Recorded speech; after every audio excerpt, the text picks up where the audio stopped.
Hello, and welcome to the Beyond Borders podcast, the podcast that explores topics related to international trade. This podcast is brought to you by Buckland. For over 70 years, Buckland has been working to help companies across the world experience global trade in a better way. As a customer-focused company, we provide you with a single source of unmatched customs brokerage, trade managed solutions, freight forwarding, trade technologies, and warehousing and distribution services. I'm your host, Jenny Kaus, Corporate Marketing Manager here at Buckland, and today I'm speaking with our guest, Mr. Lawrence Millington.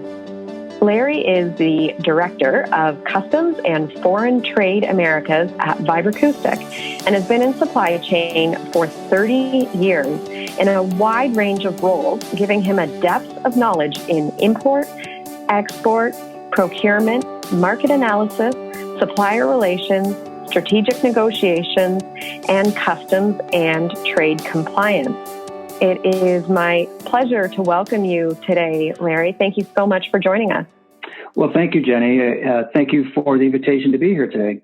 Yeah, it's great. And Larry is joining us by phone, so you'll notice a little bit of difference in the audio, but I think the content's really going to make up for that because Larry's going to be sharing some great information with us today. So today, Larry, you've joined me so that we can talk about the links between payment terms and Incoterms. And this is something that is so important to understand, and it's very often misunderstood. This podcast is geared toward the seller role of a transaction. And as a bit of a general disclaimer, this podcast is for informational purposes only, and it doesn't constitute professional or legal advice. So if you have any questions, please feel free to reach out to your broker, which obviously we hope is Buckland. So again, thank you for joining us today, Larry, to talk more about this topic that you are so knowledgeable about. Great. Well, I'm excited to be here. And you're correct, Jenny, about the general misunderstandings or perhaps just simply the lack of awareness of just how these various negotiable terms of a contract can work together for stronger, less risky, contract for both parties. And I like to refer to these negotiable terms as something I like to call the ZOPA, ZOPA, or the Zone of Possible Agreement. And depending on the situation or the particular contract particulars, there are many combinations to consider. And so part of that are the Incoterms. And so if your listeners have access to an Incoterms chart, that would actually be helpful to have to refer to during our conversation today. Yeah, that's a really, really good point. And an Incoterms chart is such a great reference, and especially if you're listening to this podcast. So if you do want an Incoterms chart to look at, pop over to the show notes for this episode, or you can visit our website. And if you click on Learning across the top of the page, that'll take you down to our Learning Guide section. And there you will find a downloadable Incoterms chart. And that'll make a lot of this make sense. If it's any of it's confusing, it'll really help you kind of walk through this. As well, we've also done a specific podcast just on Incoterms, and you're welcome to check that out. And we have it in English and in Spanish. But for the sake of those who may not have heard that episode, and maybe, or just in general, would benefit from a refresher, maybe let's get started with just some broad definitions that will help us establish the basis for this. So in general, what are Incoterms, Larry? Yeah, sure. So Incoterms, or the International Commerce Terms, are published by the International Chamber of Commerce every 10 years. We have an update coming in January of 2020. But the concepts that we're going to discuss today will still apply in January. There are 11 terms, each having a 3-letter acronym. And these terms, when properly specified in the contract, provide a basic standard set of responsibilities between the buyer and the seller regarding topics like, who is responsible for procuring transportation or insurance? When does the delivery take place? And that delivery is not what you might think, actually, according to the Incoterms. When does risk of loss transfer from the seller to the buyer for the goods? And also, it talks about customs liabilities and who's responsible for those, depending on, again, on which term is chosen. So the proper way to specify an Incoterm in a contract would be to use the word Incoterms. It is a registered trademark, so you have to put the little R. Okay. You specify then the year, 2010 in this case is the current version that we're under. Then you specify the three-letter acronym, FCA, for example, and then you have to name a place in which that term is effective. So, for example, you would say Incoterms, registered trademark, 2010, FCA, Hamburg, Germany. Okay. So in summary, this really, Incoterms ensures that the buyer and the seller understands each other's expectations and responsibilities within the contract. I'm thinking about that chart. How many different terms are there? So currently there are 11 terms. On the left-hand side, you have an Ex-Works term, and to the far right, you have a DDP term, or delivery duty paid. Okay. Gotcha. And I understand from what when we were talking about this, is as you kind of move across that risk scale, some of that transfers from the seller to the buyer? Correct.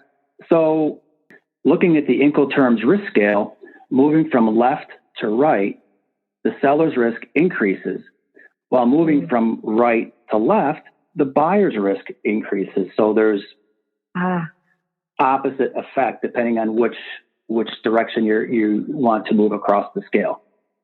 Great. Thank you very much for that. That helps us kind of get that basis of what these Incoterms are and kind of how that works when you're looking at a chart. I know the first time I saw it, I was very confused. But and again, if someone is interested in seeing one of these charts, please do visit the Buckland website or the show notes. And if you're on the website, do just go under learning guides and you'll be able to download a copy of an Incoterms chart, and that'll really help you kind of visualize all of this. So, and I guess now that we've kind of talked about Incoterms, the next thing that we need to get a basis for is payment terms. Yeah, so payment terms are simply the conditions under which the seller will complete the sale.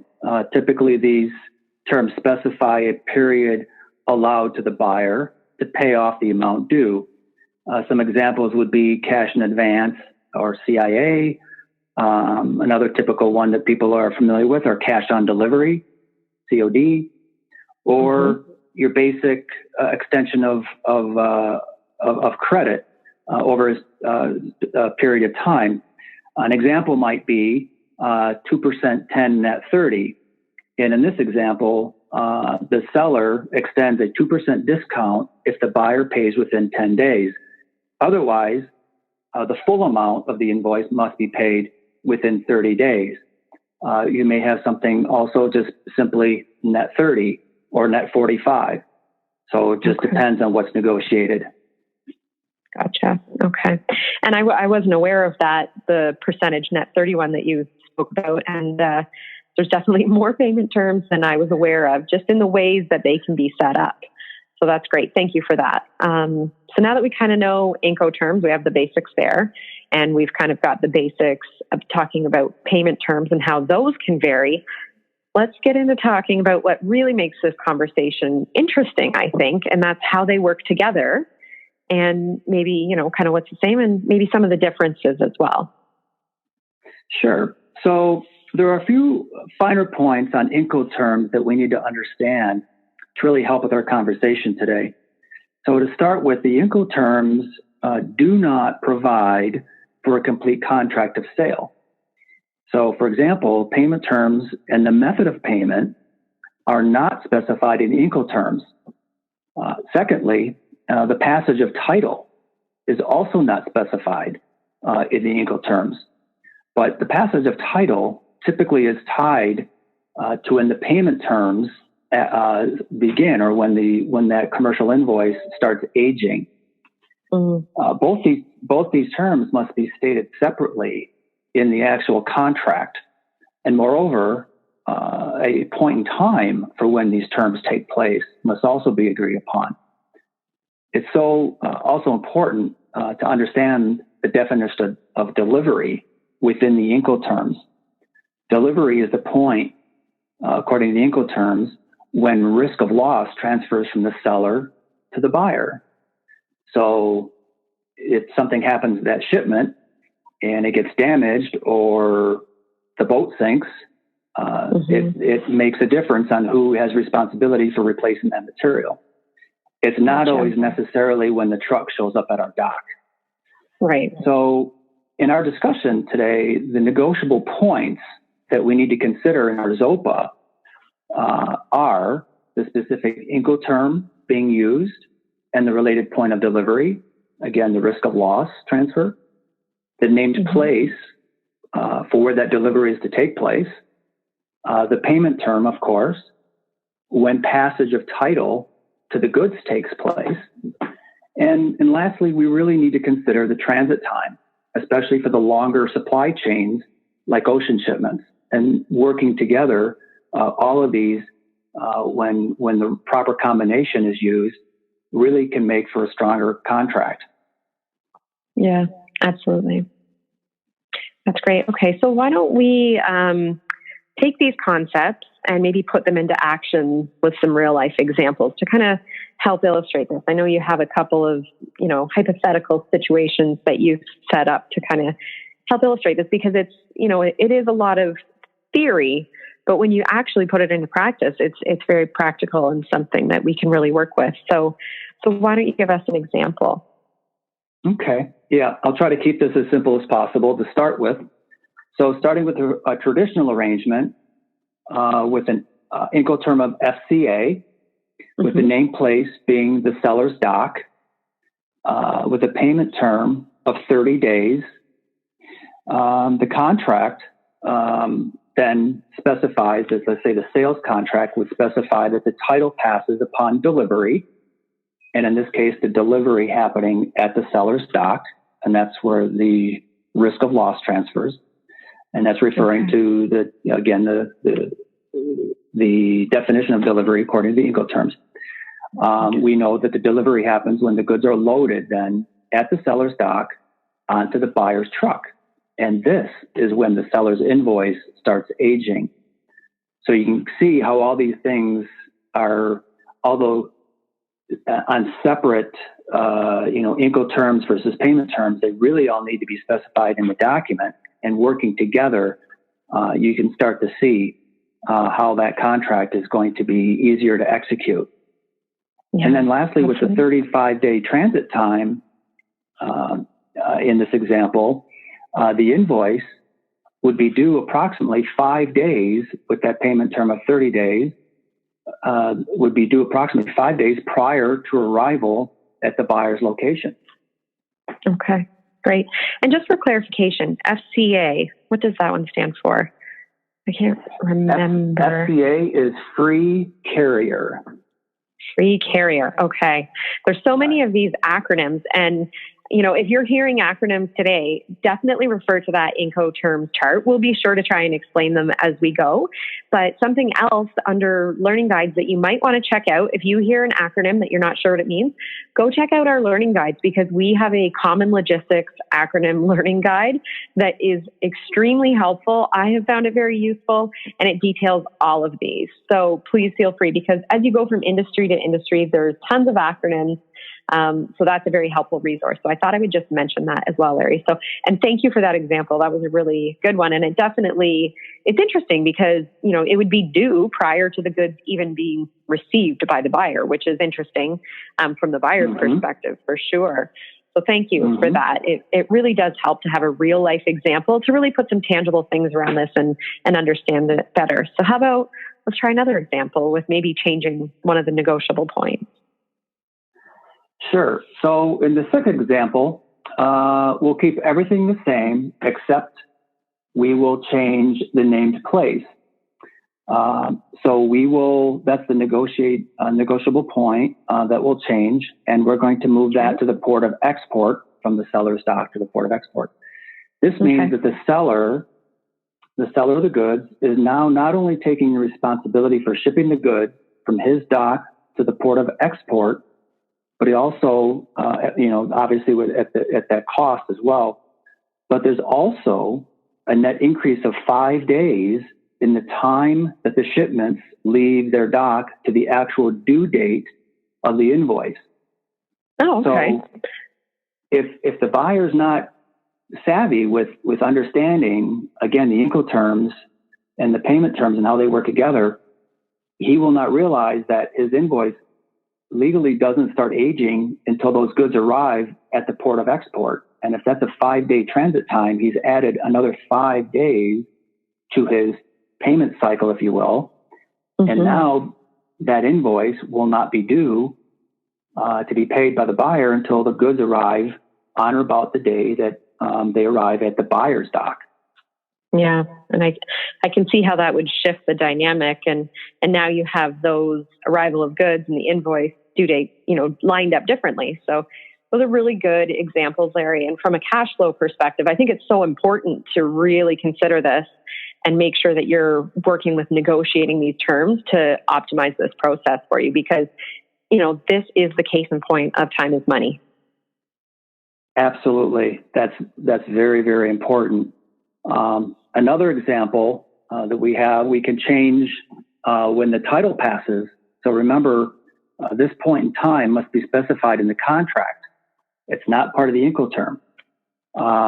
So now, in the third example, we're going to pass the title at the seller's dock. So again, we have the same Incoterm of FCA, the name place of port of export, the same payment term. Of course, the transit time is the same. But now we've moved the passage of title back to the seller's dock.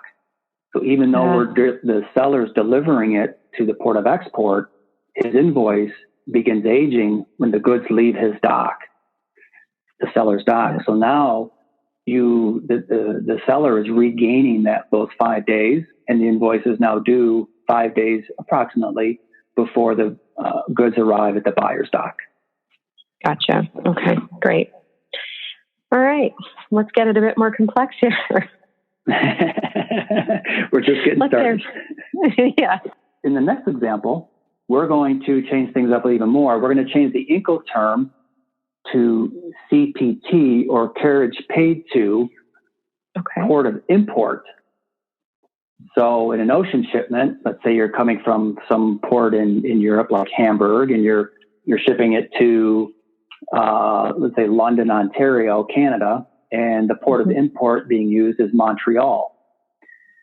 So the seller now must deliver the goods to the port of import at Montreal. But look, the title still passes at the seller's dock. And again, this is one of those finer points of the Incoterms that are sometimes misunderstood. The contract term did not change, thus keeping the payment timing intact. So the tricky part here, though, is when the delivery happens and the risk of loss moves from the seller to the buyer. Under this Incoterm, that happens at the port of export in Hamburg. So even though the seller is responsible for the transport all the way to Montreal, the buyer is financially responsible for replacing that material or salvage costs if something happens to that shipment between Hamburg and Montreal. And that's lower risk to the seller. Great. Okay. Excellent. And if anybody's listening to this and they kind of would like to see a visual representation, we will put up some slides on our website, on the show notes part of our website. So check out the podcast section, and we'll put some illustrations there, because these can be kind of big concepts to kind of, as you're listening to us talk about them. So you might want to see them visually illustrated. That most recent example that you just gave, Larry, that does for me really highlight the difference in Incoterms and payment terms. So thank you for that. So how about for our last example? I think you might have an interesting situation for us, don't you? Yes, exactly. And you're right, Jenny, it's complicated. And I often find that using a visual aid in, writing this down or creating a PowerPoint slide just with the different options that you are considering really helps make it, in perspective, and also to help you communicate internally with your finance team, your logistics team, as we talk about cash flow and inventory costs. Absolutely. Right. So the last example, we're going to change things up completely now and move completely to the right-hand side of the Incoterm chart with an Incoterm of DDP, or delivery duty paid, and the named place is going to be the buyer's dock. In our example, we were using London, Ontario, Canada as the buyer's dock. And the payment terms will keep the same at 30 days, but we're going to change the passage of title also to the buyer's dock. And again, the transit time is still 30 days. So this is the cash flow manager's worst nightmare.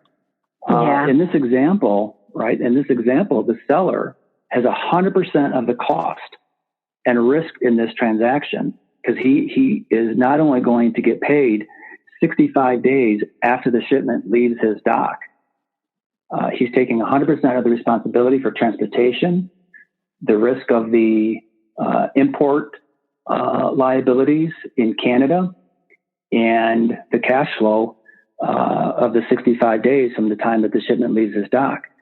I would highly recommend that the seller try to renegotiate for a better contract term in this example. Yeah, and that definitely makes sense, and I think really makes the case for why it's so important to negotiate to get better terms. And I just, to say it again, I think that makes people really understand that so much more is up for negotiation than maybe they perhaps realized in these situations. So in kind of summary, are you able to offer us maybe some parting knowledge about why this is important and maybe some resources if people would like a little bit more information? Absolutely. Let me just say, it's the details of the contract, whether it's with your customer or with your suppliers, whoever your trading partners are. But getting your ZOPA, your zone of possible agreement, these negotiable terms clearly and properly stated in your contracts are going to reduce the disputes that may occur between you and your trading partner. And having a working knowledge how to leverage the ZOPA terms, that's a powerful tool to use at the negotiation table and against your competitors, quite honestly. For sure. Improved cash flow, higher profit margins, and honestly, just prudently managing the risk. These are all benefits that having a really solid understanding of how these terms work together, managing the risks, are all benefits to bringing these concepts together within the framework of the contract. So a helpful link is the International Chamber of Commerce.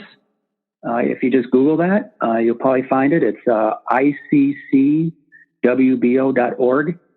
And there's a whole website there, and there's a lot of really great information. And actually, there's some dialogue there talking about the new terms coming in 2020. Yeah, that's going to certainly be something that we're interested in watching for. And usually, I know when we've talked about this on the podcast before, we'll have a little bit of a preview usually ahead of what this is going to mean and if there's any changes. But I know the trade community is closely watching to see what will happen for 2020 and any potential changes that could come up. So thank you for mentioning that. And speaking of Incoterms, again, I know I've mentioned it a couple times, but if you do check out our website under Learning or just the show notes, you'll find a link to an Incoterms chart that you can download to help illustrate this. And I just wanted to say thank you so much, Larry. You are an absolute wealth of information, and I really appreciate you chatting with me today about this. Absolutely. It's my pleasure, and I hope this is helpful to all of the listeners. Absolutely. I know it was very, very helpful to me, and a topic that I hadn't even really thought much of, and I'm so glad that it came up because I know it's going to make a big difference for a lot of people. So thanks so much. You're welcome. That's the Beyond Borders podcast for today. Thank you so much for listening, and thank you to our guest, Larry Millington, for joining us and for sharing your expertise. If you are looking for more resources related to international trade, check out buckland.com and click the Learning section across the top of the website. Here you will find a range of resources, including learning guides, webinars, and podcasts. Our downloadable learning guides include Incoterms charts, common trade terminology, and many more. We also host live monthly webinars, and we invite you to sign up online to secure your spot for an informative presentation, followed by a live Q&A session. The best way to keep up to date on all of these resources is through our weekly newsletter. We send out a newsletter every single Wednesday containing our latest resources, as well as a roundup of the latest trade news delivered straight to your inbox. If you have any questions, please feel free to reach out to us through our website's Contact Us page, through Twitter, where our handle is @BucklandTweets, or on our LinkedIn company page. Thank you for listening to the Beyond Borders podcast, and be sure to tune in and subscribe for more great conversations about importing, exporting, and everything else in the world of logistics and international trade.